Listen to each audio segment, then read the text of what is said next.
So some troubleshooting for the hearing aid if it seems like it's not working. So one of the things I tried today was I put the hearing aid in the charger, and of course you want to make sure it's inserted all the way and that it clicks. The mold should always be on this side.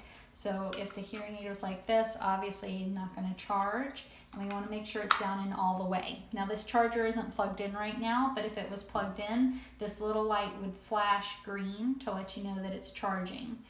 If we're concerned that the left hearing aid is always not working and the right one always is, you can change which port it's in to see if the problem is the port itself versus a problem with the hearing aid.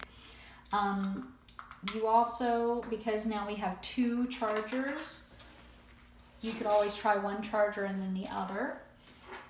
You also can unplug, the cable from one and switch that out to make sure it's not a cable issue. Or you could always plug the charger into a different outlet on the wall to make sure it's not an outlet issue. When you take the hearing aid out, of course, you're going to press and hold the button so that it flashes. And it just gave 2 green flashes because it was turned on, and now I've turned it off. When you press and hold again, it should flash once.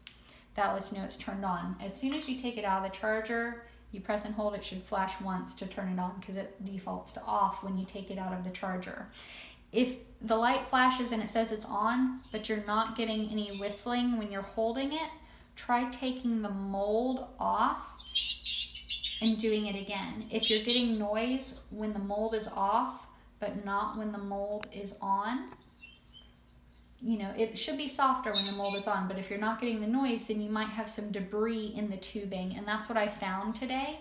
And the way you clean the tubing is one of these little tubing blowers, and you want to make sure you can feel the air coming out through the tubing. So those are just some troubleshooting techniques if something seems to not be working, but everything was working any which way I tried it.